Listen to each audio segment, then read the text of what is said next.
സൗജന്യ യാത്ര സ്വകാര്യ ബസ് മേഖലയെ പ്രതിസന്ധിയിലാക്കി ഏറ്റുപറഞ്ഞ ഗതാഗത മന്ത്രി. നമസ്കാരം. ഈ ദിവസത്തെ ഏറ്റവും പ്രധാനപ്പെട്ട വാർത്താ വിശേഷങ്ങളുമായി ജനേകം ടോപ്പ് 10 ന്യൂസിലേക്ക് സ്വാഗതം. KSRTC സൗജന്യ യാത്ര സ്വകാര്യ ബസ് മേഖലയെ പ്രതിസന്ധിയിലാക്കിയെന്ന് ഏറ്റുപറഞ്ഞ ഗതാഗത മന്ത്രി CP ജോൺ.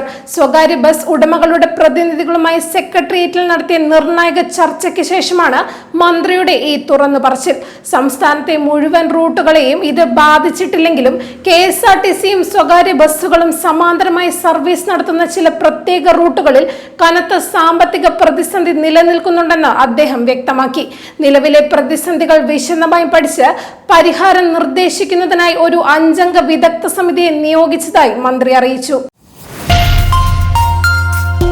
കേരളത്തെ നടുക്കിയ നെന്മാറ പോത്തുണ്ടി ഇരട്ടക്കൊലക്കേസിൽ പ്രതി ചെന്താമര കുറ്റക്കാരനാണെന്ന് പാലക്കാട് അഡീഷണൽ ജില്ലാ സെഷൻസ് കോടതി കണ്ടെത്തി.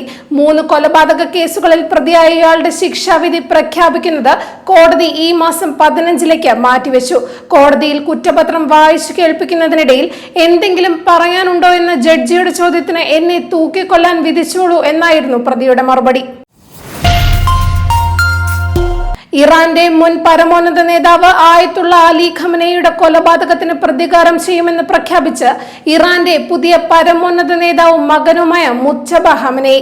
ഇതിന് പിന്നാലെ American president Donald Trump, Israel പ്രധാനമന്ത്രി ബെഞ്ചമിൻ നെതന്യാഹു എന്നിവരടക്കം 13 പ്രമുഖ ലോക നേതാക്കളെ ലക്ഷ്യമിട്ടുള്ള പ്രതികാര പട്ടിക ഇറാനിലെ പ്രമുഖ മാധ്യമം പുറത്തുവിട്ടു.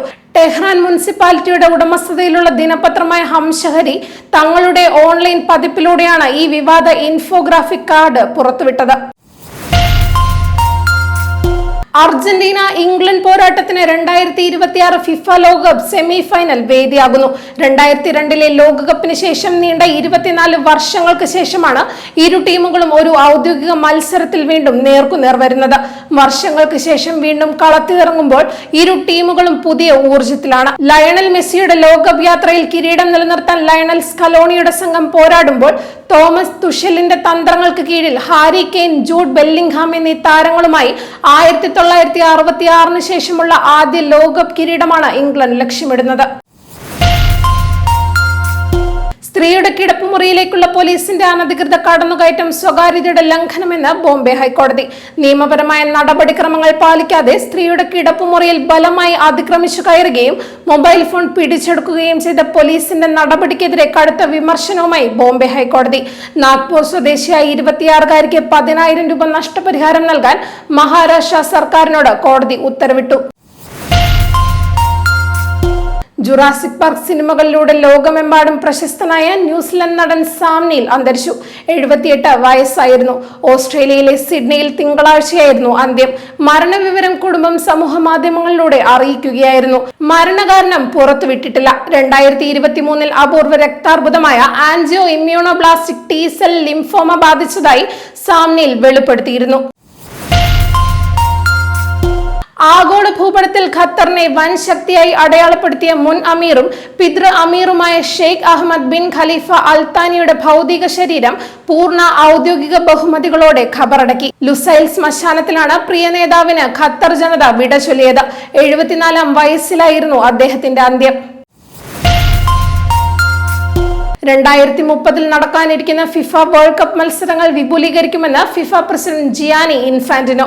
ആദ്യമായി 48 ടീമുകളെ ഉൾപ്പെടുത്തി അമേരിക്ക, കാനഡ, മെക്സിക്കോ രാജ്യങ്ങളിലായി നടത്തിയ ലോകകപ്പ് വൻ വിജയമാണെന്ന് ജിയാനി ഇൻഫാന്റിനോ വ്യക്തമാക്കി.